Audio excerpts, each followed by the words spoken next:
It was a cold winter night.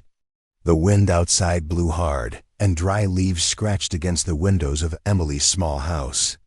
She sat on the old sofa in the living room, wrapped in a warm blanket, sipping from a chipped mug of tea. The house was quiet, just her as always. Emily lived alone. Her parents had passed years ago, and she didn't have siblings. She worked part-time at a small bakery during the day and sometimes helped her neighbors' children with schoolwork in the evening. Life was simple but not easy. Money was always tight. She had to count every coin, skip nice meals, and save power when she could. The house was old and cold in the winter, especially the garage. She mostly kept tools and old boxes there. The door connecting it to her kitchen hardly closed all the way. Still, it was hers. A space she could call home. Then at exactly midnight, she heard a knock. It wasn't on the front door. It came from the side. The garage door. Emily froze.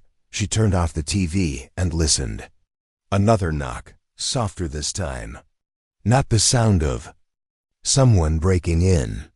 More like someone asking, waiting. Carefully, she stood up and walked to the kitchen. The hallway light flickered as she passed it, like it always did. She reached for the drawer and grabbed a small flashlight, then slowly opened the kitchen door leading into the garage. The air was even colder there. Her breath turned white in front of her. She pointed the flashlight toward the garage door. The noise came again, this time more like a gentle tap. She walked slowly, boots clicking softly on the concrete. Her heart beat fast. She wasn't used to visitors, especially at night. She reached the door, hesitated, and then spoke through it. "Who is it?" A deep but calm voice answered. "I don't want trouble. I just need somewhere warm to sleep. One night, I saw the light. Please." Emily frowned. She thought for a second.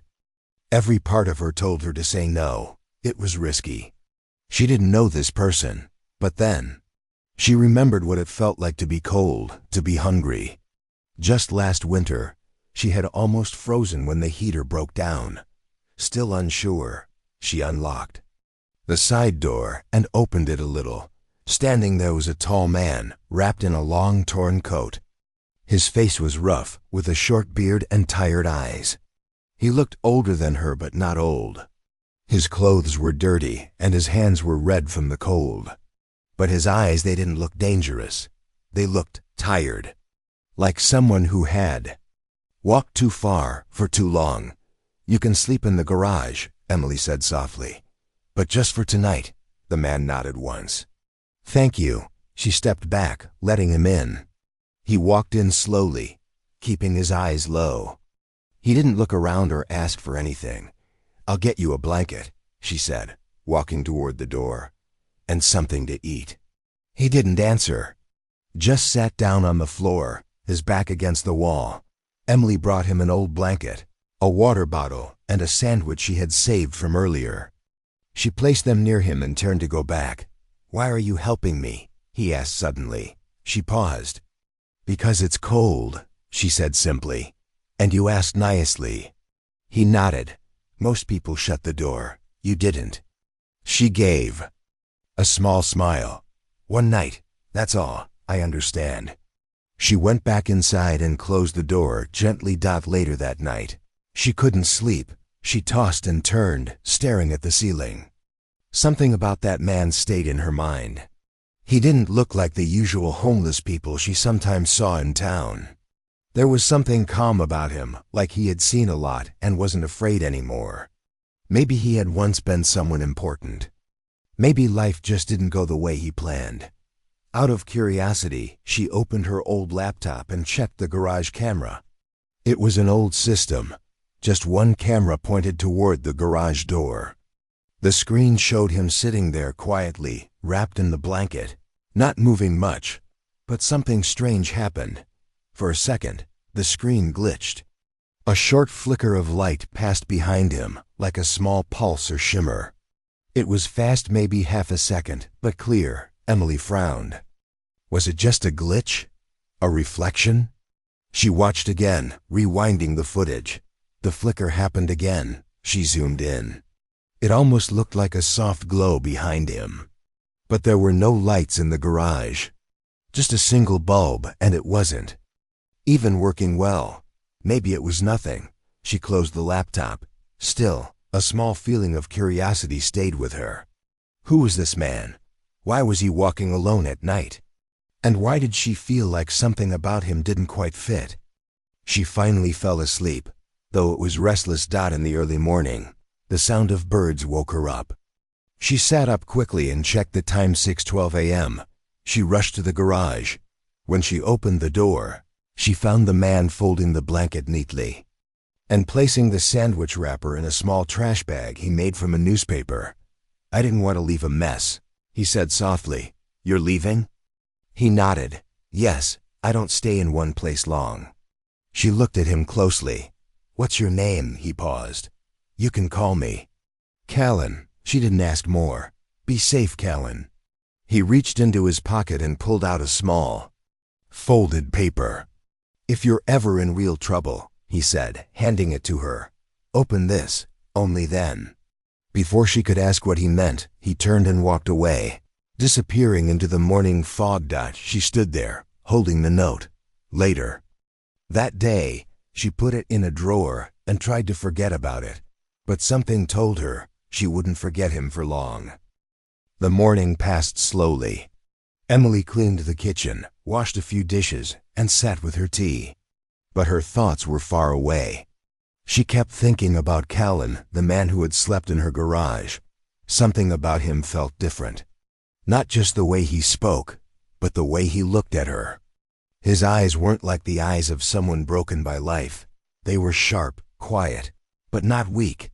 She thought about the note he gave her. She hadn't opened it yet. It sat in the drawer near the couch, right beside her old phone and some unused keys. Emily opened the drawer again and looked at it.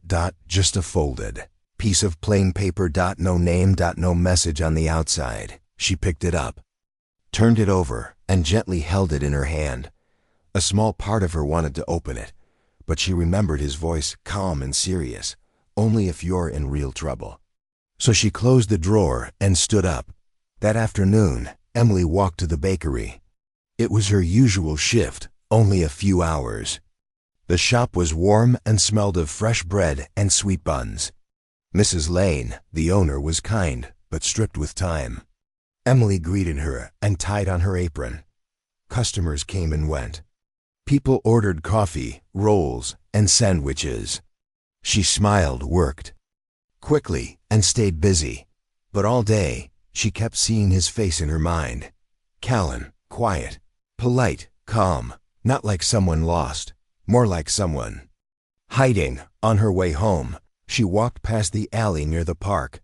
That's where she had seen other homeless people before. She looked around but didn't see him. She wondered where he had gone. Where did he sleep now? Had he eaten? Why had he walked away so easily?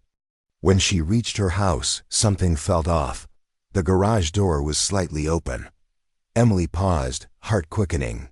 She hadn't left it that way. She always checked her doors. She stepped forward slowly and pushed the garage door open. No one won. There. Everything was still in place. The blanket she had given him was folded neatly on a box. The sandwich wrapper was gone. There were no signs of entry. Except. She looked up at the small security camera in the corner. It had a red light, meaning it had recorded something. She hurried inside, dropped her bag, and opened her laptop. She clicked through the camera footage for the day. Most of it was normal. Just an empty garage. But around 2:17 p.m., something strange happened. The screen flickered. Not just once, but for several seconds. During the glitch, the light in the garage pulsed soft and gold. Then, for just a moment, a tall glowing shape appeared behind where Callan had sat last night. Not a clear figure, more like a shimmer. Like heat above a fire. It stayed for 2 seconds, then disappeared. Emily stared at the screen. What was that? Was it a glitch? A bug in the system? Or had the camera caught something real? She felt a cold chill. She rewound the clip. Watched it again. Same result. That night, she tried to sleep but couldn't. The wind was quiet, but her mind was loud. She thought of Callan's calm voice, his deep eyes, and that strange light. Was he running from someone? Or something? Just before midnight, her phone buzzed. It was an email. Subject: House offer, immediate sale. From unknown. She opened it. The message was short. We are ready to offer $850,000 for your house. Payment in 24 hours. Reply yes to accept. Emily blinked in shock. Her house was worth maybe $150,000 at most. She laughed at first, thinking it was a scam, but then she scrolled down. There was a full legal document attached. It had her full name, her address, and even her ID number. She didn't remember giving that to anyone. She didn't respond. Instead, she closed the email and turned off her phone. But the thought stayed. Why would someone offer that much money? For her old house? Unless it wasn't really about the house. The next morning, Emily walked into town early. She needed air.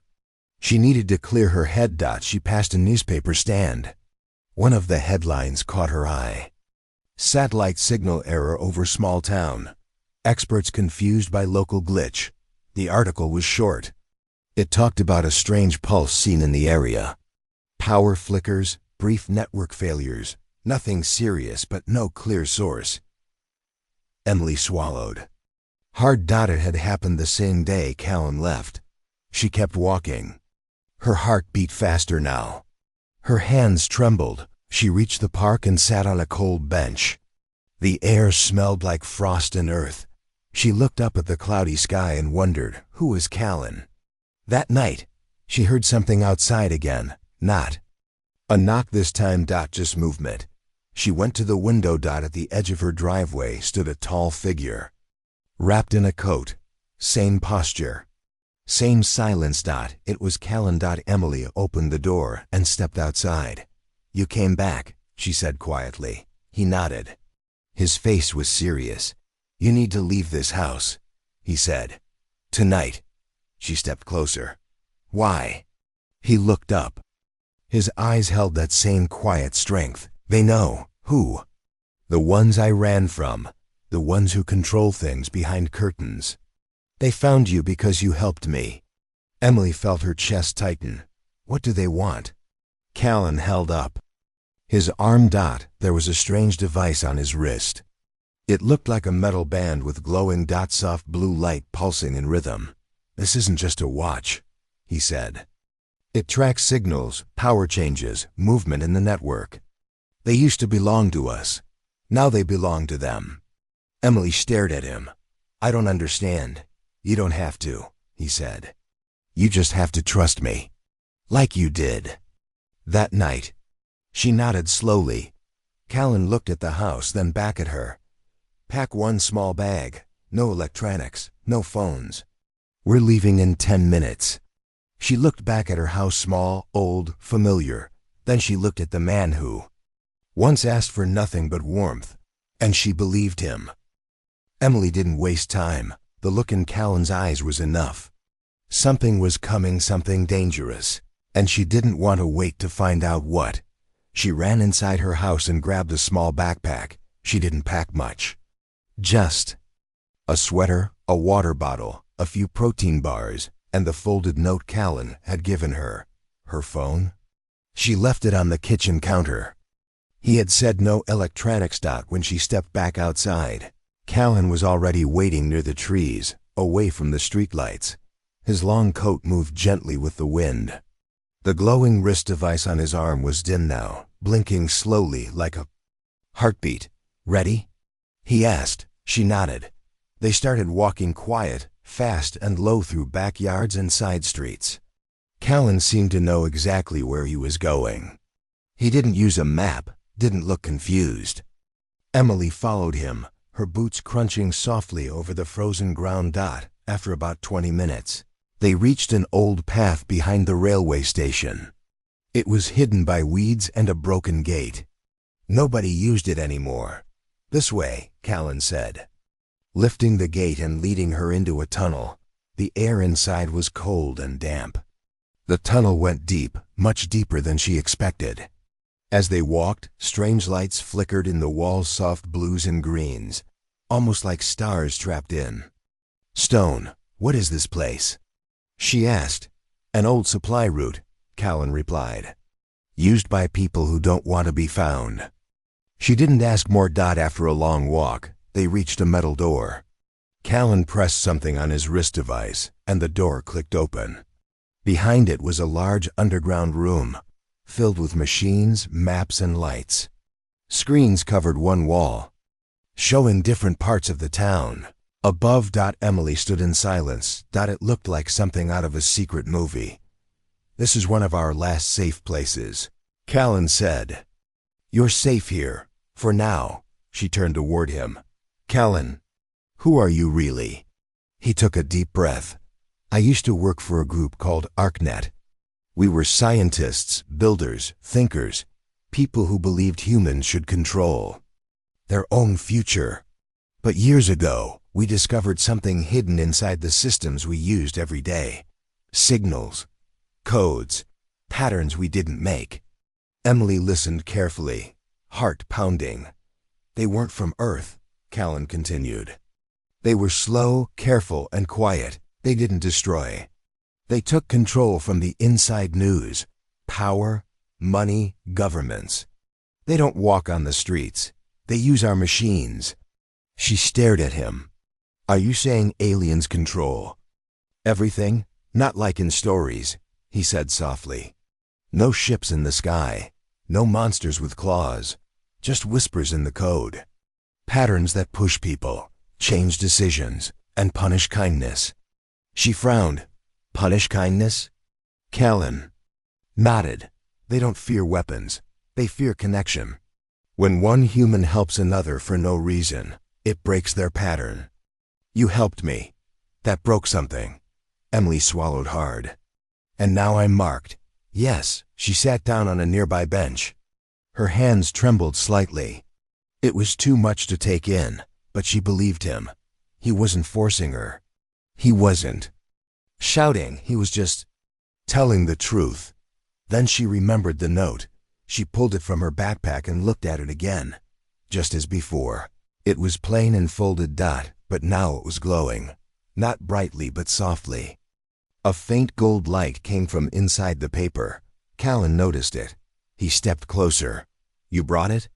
She nodded and held it out. "Why is it glowing?" "Because the system saw you again," he said. "That note is a key. It responds when danger is near." She slowly unfolded it. Before, it had just said, "Thank you. Don't open unless you're in real trouble." Now the words had changed. It read, "Still watching, still ready, say yes." Emily looked up. "Say yes to what?" Callan's expression turned serious. "To joining the fight. Not with guns, but with truth." He turned to one of the large screens on the wall. A map of the country appeared. Red dots glowed on it, places under control. Blue dots were rare. "We're not many," he said. "But we're trying to wake people up. We're building something called Project Emberlight." Emily stood beside him. "What is that?" "A signal. A digital wave that will show people what's really inside their systems. Phones, computers, networks. Once people see the truth, they can't unsee it. And you want me to help send it?" Callan looked her in the eyes. "You're invisible to them right now. Unmarked. You've never worked for any big system. You're not tracked. That makes you perfect. We've been waiting for someone like you." Emily took a deep breath. "I'm not a soldier. I don't even understand half of what you just said." "You don't have to," he replied. "You just have to believe that people deserve to know the truth." She thought for a long moment, then slowly nodded. "All right, I'll help." Callan didn't smile, but his eyes softened. "Thank you." That night, Emily was given a small room underground. It had a bed, a lamp, and a few books. Nothing fancy but safe. She lay down and stared at the ceiling. So many thoughts filled her mind. She had left her old life behind in just a few hours. She had no idea where this path would lead, but deep inside her heart, she knew something. She had always wanted to matter, to do something more than just survive. And now, maybe she had the chance. Back in the main room, Callan stood alone, watching the map. Another red dot had appeared near her old house. A drone had passed over it just minutes ago. He whispered softly, "They're getting closer." Then he looked at the note Emily had placed on the table. It no longer glowed. It had served its purpose. Now, the real work would begin. Emily woke up to silence. Not the silence of a normal morning, but the kind that makes you feel like you're in another world. The underground room was dim, with soft yellow light coming from a round lamp on the wall. There was no sound of birds, no wind, no traffic. Just stillness. She sat up and stretched. Her body still felt tense from everything that had happened. Her heart wasn't used to so much change. But there was no going back. She had chosen this. After washing her face in a small sink beside the bed, she stepped out into the hallway. The walls were made of strong metal and stone, lined with quiet pipes and blinking panels. She walked toward the main room, where she found Callan already awake, working at a large table filled with maps and glowing screens. He looked up when he saw her. "Sleep well?" he asked. "Better than I thought I would," she replied, pulling her sweater tight. "This place doesn't feel like the world above." "That's the idea," Callan said. "Down here, their systems can't see us." "Not yet." Emily sat across from him. "You said last night that you were part of ArcNet, that you discovered something inside our technology. I want to know more. What exactly are we dealing with?" Callan nodded slowly. 10 years ago, we thought we were just building advanced communication systems. Fast networks, smarter machines, more connected cities. But strange things started to happen. Numbers changed by themselves. Decisions made by programs no one remembered writing. Emily listened closely. "We followed the patterns," Callan continued. "And what we found wasn't just a mistake. It was a mind-to-thinking system. It didn't speak. It didn't show itself, but it moved through everything, quietly, watching." Emily's eyes widened. "So it's not a person. It's a machine?" "Not exactly," he said. "It's something that grew inside our technology. Something not from Earth, but it doesn't destroy with force. It changes us slowly, makes people trust systems more than their own hearts." She thought about her own life, how often she relied on her phone, on screens, on digital orders and apps. How often she ignored people she walked past. Callan leaned forward. "The system doesn't want attention. It wants quiet control. And when someone shows kindness like you did, creates a signal. A ripple. That ripple breaks the pattern." "That's why you came back," Emily whispered. He nodded. "You were the spark. And now you can help light the fire." Later that day, Callan introduced Emily to the rest of the team. There were about 10 people in total, ordinary-looking men and women. A teacher, a nurse, an engineer, a farmer. None of them looked like fighters, but all of them had the same calm, focused eyes. "This is Project Emberlight," Callan told her. "Together, we're building a truth wave. It's a digital signal that can open people's eyes. It doesn't break machines, it wakes minds, but we need to plant it at the source."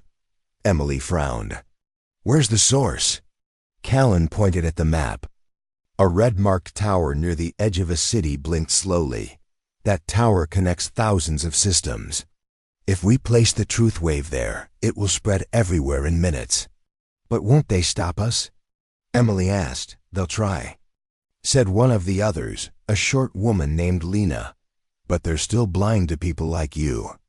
You're not in any database, no job history in the system, no big digital trail. You're invisible to them." Emily took a breath. "So what do I need to do?" Callan placed a small silver device in front of her. It looked like a pen, but thicker, with a blue light running along its side. "This holds the wave," he said. "You carry it, get to the tower, and place it inside the server unit." Emily nodded slowly. "When do we leave?" "Tonight," Callan said.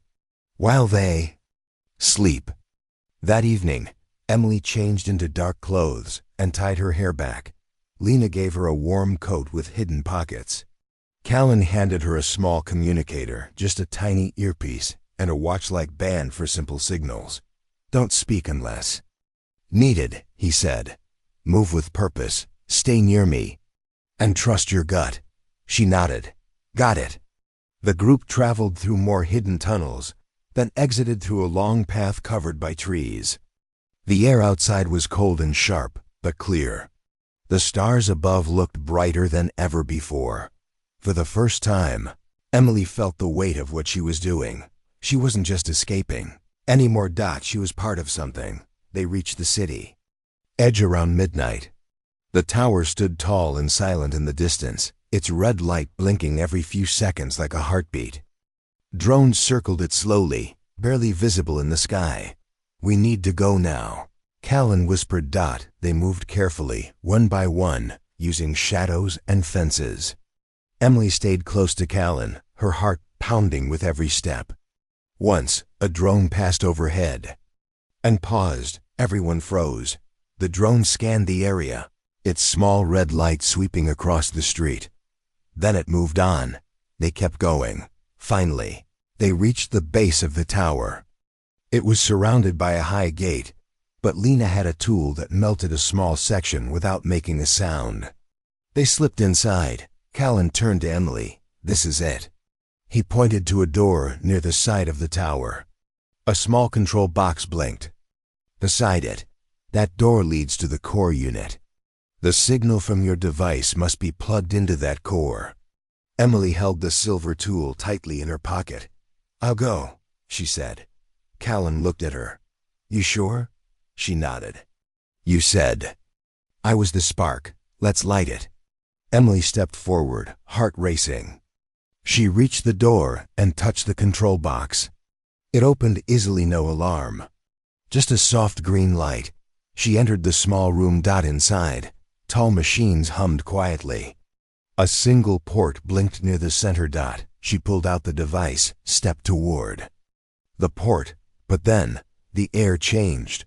Behind her, the wall shimmered and a tall, glowing figure appeared. It had no face, no eyes, just light.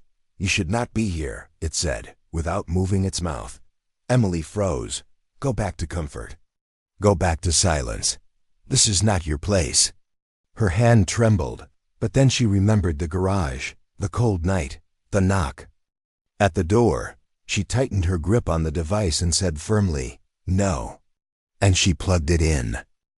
The moment Emily pushed the device into the port, a wave of light passed through the room. Not harsh or loud, but soft and warm, like morning sunlight through a window. The glowing figure standing behind her stopped moving. Its body shimmered, like it was struggling to hold its shape. "You don't understand what you've done." The voice echoed, calm but deeper now. Emily stepped back. Her hand was still close to the port. "I understand enough." "You think you're helping people," the being said. "But humans are not ready for the truth." Emily looked at the machines around her. Lights blinked faster now. She could see signals running across the screens, messages, images, hidden files being unlocked. She raised her chin. "Maybe they're not ready, but they deserve the chance." The figure flickered again. For a second, it vanished completely, then reappeared, dimmer than before. "You are the spark," it whispered. "And sparks cause fires." Then it faded into nothing. Silence returned to the room, outside the tower. Callan and the others saw the change. The red light at the top of the tower turned blue. One by one, the drones in the sky stopped moving. Their lights blinked strangely, then shut off. They hovered in place for a few seconds, and then dropped silently to the ground. Callan's watch lit up with a soft tone. "It's done," he said. Emily walked out a moment later. Her face was pale, but her eyes were strong. "Signal is live," she said. Whatever that thing was, it couldn't stop it. Callan placed a hand gently on her shoulder. "You did it." They moved quickly after that. The team had planned for this. Once the signal went live, they needed to leave fast. Even though the enemy systems were confused, they could still send a counter-response. They ran through side streets, taking different paths. Lena led Emily through a shortcut behind an old printing shop. Suddenly, a loud hum filled the air. Emily looked up. A dark shape moved above them, not a drone, but a larger craft. It had no wings, no sound of engines. It floated like a feuille shadow, scanning the ground with a wide green beam. "We have to hide," Lena shouted. They dove behind a metal dumpster just in time. The green beam passed over the alley, scanning for heat or movement. Emily held her breath. The beam paused. Then passed, and the ship moved on. An hour later, the group met again at a hidden train tunnel near the forest. Everyone was safe, but tired. Their faces were full of questions and quiet hope. Callan stood in front of them, holding a small screen that showed the signal's reach. "It's working," he said. "The wave is moving through networks across the country. People are starting to see hidden files, secret messages, video feeds they were never meant to see." A young man named Jules looked up. "How long before they shut it down?" Callan sighed. "They'll try. But by then, the truth will already be out. Copies are being saved everywhere. Once people start asking questions, the system will weaken." Emily sat down on a stone and took a long breath. Her legs were shaking, but her heart was calm. She had done it. And the world was waking up. Later that night, the team rested inside the tunnel. They made a small fire using dry wood. It was quiet, except for the soft crackle of the flames. Emily sat beside Callan, watching the fire dance. "I saw something back in the tower," she said. "A glowing figure. It spoke to me." Callan didn't seem surprised. "You saw the voice," he said. "We think it's how the system tries to protect itself. It speaks through images and sound. It doesn't have a body, but it uses what we fear." "It told me I'd started a fire," she whispered. Callan nodded. "That's true. Fires can burn, but they can also bring light." Emily looked at him. "Why me, Callan? Why did you come to my garage that night?" He smiled, but it was a sad smile. "I was on the run," he said. "I had no place left. I had failed a mission, and the others thought I was lost. I didn't think anyone would help me, but I did." "Yes, you did. No questions, no reward. That moment, your kindness sent a signal stronger than anything we had tried." He looked into her eyes. "They fear love, Emily. They fear kindness, because it's not part of their plan. It breaks their control." She looked down at the fire. All she had done was open a door, offer a blanket, a sandwich, a little warmth. And it had changed everything. Suddenly, one of the team's screens beeped. Jules rushed over to check. "It's happening," he shouted. "Look at this." Everyone gathered around. The screen showed videos from across the world. People watching hidden files on their devices, learning the truth about how decisions were made, how leaders were controlled, how silent machines had shaped their lives. In one video, a news reporter cried on camera. In another, a group of school kids stood outside, holding signs that said, "We are awake." Emily smiled. Callan turned to her. "You lit the fire. Now the world sees the smoke." But the victory didn't last long. A warning light appeared on the screen. Lena frowned. "Something's coming." A counter signal. Callan checked his watch.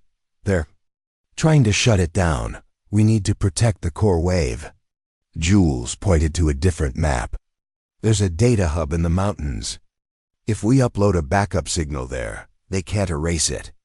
Emily stood. "Then let's go." Callan looked at her, proud. "You've become one of us." "No," she said quietly. I became myself. And so, under the stars, with the fire fading behind them, the group prepared for the next step. Emily had been a quiet woman in a cold house. Now, she was part of a human spark spreading across the world. And no system, no silence, no shadow could stop what had begun. The road to the mountains was broken and silent. Tall trees leaned over the cracked highway. The sky was covered with thick gray clouds, and the only sounds were the crunch of boots and the wind whistling through the trees. Emily walked beside Callan, carrying a small black case in her arms, the backup signal drive. Behind them, Lena, Jules, and 2 others followed closely, each one alert and watching the shadows. The data hub is deep inside the mountain, Callan said softly. Built long before the cities turned cold. It was used for emergencies, natural disasters, wars. Emily looked up. And now it's our last hope, Callan nodded. If we upload the signal here, they can't erase it. Not unless they burn down the whole mountain. Emily tightened her grip on the case. Then let's make sure they don't. They reached the edge of the forest by midday. Ahead stood a narrow tunnel, half covered by fallen rocks and vines. Callan knelt near the entrance and pulled away a hidden panel of rusted metal. Under it was a keypad. Lena handed him a small device. Use the old code, she said. Callan typed slowly. For a second, nothing happened. Then a soft click echoed, and part of the ground opened like a hatch. A cool breeze rose from below. They climbed down, one by one. Inside, the tunnel walls were made of smooth gray stone. Old lights flickered on as they walked, guided by motion sensors. It felt like entering the bones of something ancient. This place was built to last 100 years, Jules whispered. They say it could survive a blast. Let's hope it survives us, Lena replied. Emily kept walking, her mind focused on one thought: protect the signal. They reached the main chamber an hour later. The room was wide, with thick pillars holding the ceiling. Screens lined the far wall, dusty but still glowing faintly.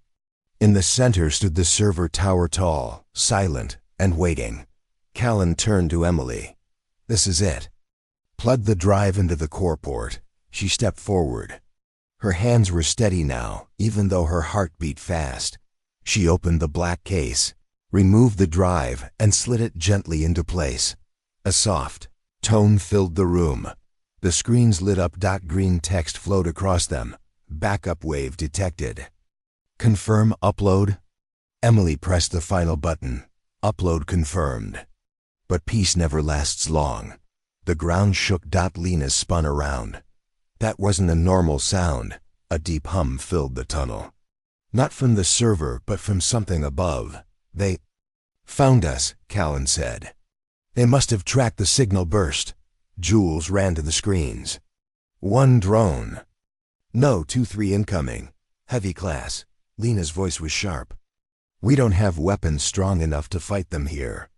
Callan looked at Emily. You and I stay. The rest fall back through the tunnel. If they reach us, we distract them. Emily shook her head. I'm not leaving. Callan paused.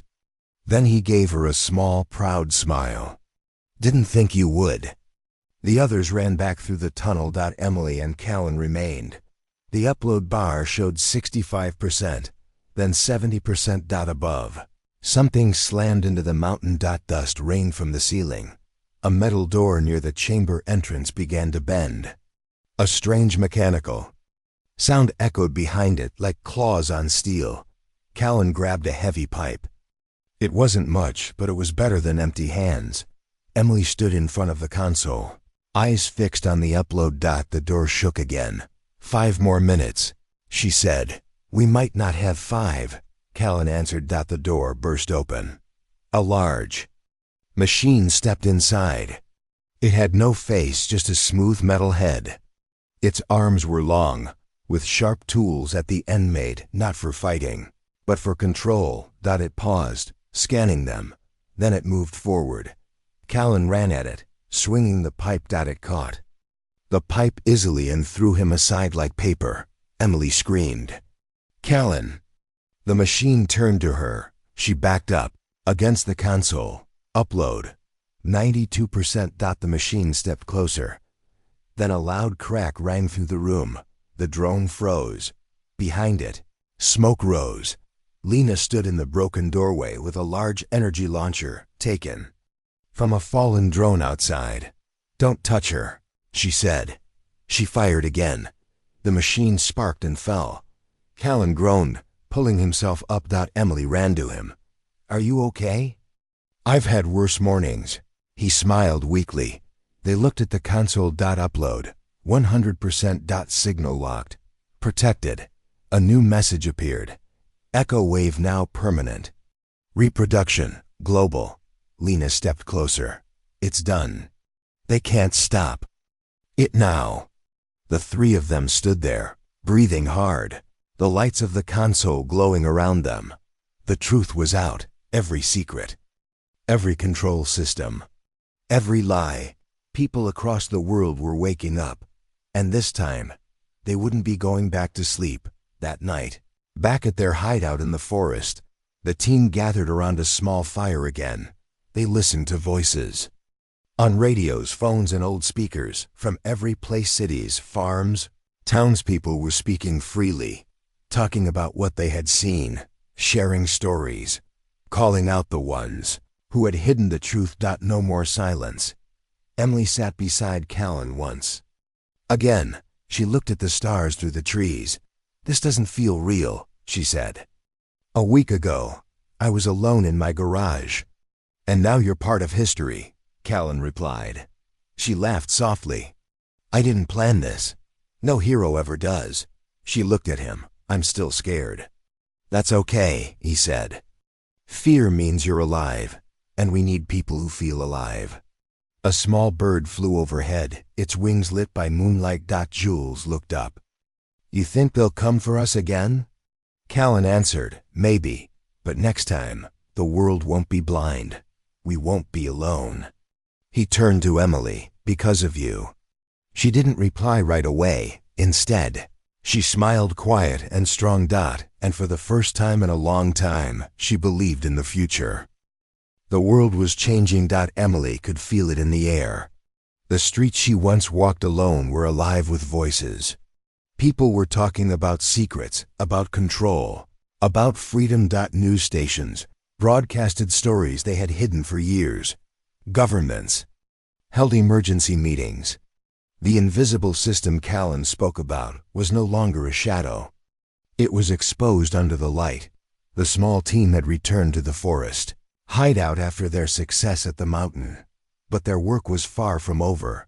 "We started a spark," Callan said one morning, "but the fire will need fuel." Emily sat by the fire, wrapped in a warm blanket. Her eyes were bright with hope and worry. "What's next?" she asked. Callan looked at her carefully. "Now we help people build their own light. We teach them to see, to question, to believe." She nodded slowly. "We're not just fighting machines or codes. We're fighting silence." Exactly. Over the next weeks, Emily learned more about the network of people fighting alongside them. There were groups everywhere: teachers, artists, farmers, engineers, people tired of being controlled. Emily traveled with Callan to small towns and big cities.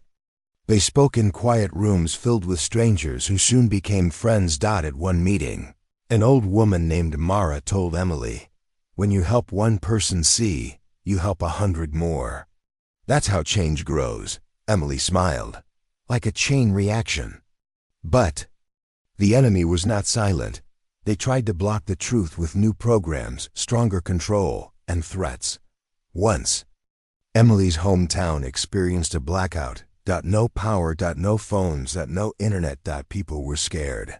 But this time, they were not alone. Neighbors gathered in the dark, candles lit windows, voices sang songs. New kind of power was born not from machines, but from people. One evening, after a long day, Emily and Callan returned to the forest camp. The team sat around the fire, sharing stories. Jules had news. The systems are breaking, he said. More cities have joined the movement. Governments are being questioned. Lena added, even some who worked for the control are leaving. They don't want to be part of silence anymore. Emily felt a warm glow inside her chest. The world was waking up, but not everyone was happy. One night, a loud noise shattered the quiet. The team's camp was attacked by unknown forces, machines with glowing eyes and cold metal arms. They came fast and fierce. Emily's heart pounded. Callan shouted, "Run!" The team scattered into the forest. Emily ran as fast as she could, feeling the cold wind in her face. Behind her, the machines crushed tents and machines. But the fire of hope was not so easy to burn. In the safety of a hidden cave, the team regrouped, breathless and tired. They looked at each other. "We survived," Emily said. Callan nodded. "This fight will not be easy, but every step forward is a victory." Emily looked up at the sky through the cave opening. The first light of dawn painted the horizon. Pink and gold dots. She smiled. "We have a new dawn," she said softly. "A dawn of truth and hope." Months passed. The movement grew stronger. People all over began to question, to learn, to change. Emily became a symbol, a quiet woman who had given a stranger shelter, and in doing so, changed the course of the world. One day, standing in a crowded town square filled with light and music, Emily looked around. Children played freely. Neighbors talked openly. The fear was gone. She thought of Callan, of the night he knocked on her garage door, of the small choice to open it. She understood now. Sometimes, one small act of kindness can light up the darkest places. Emily closed her eyes and breathed deeply. The future was uncertain, but it was theirs. A future built on trust, hope, and the power of humans to connect. No system, no shadow, no silence could hold them back anymore, because they were awake. And they were free.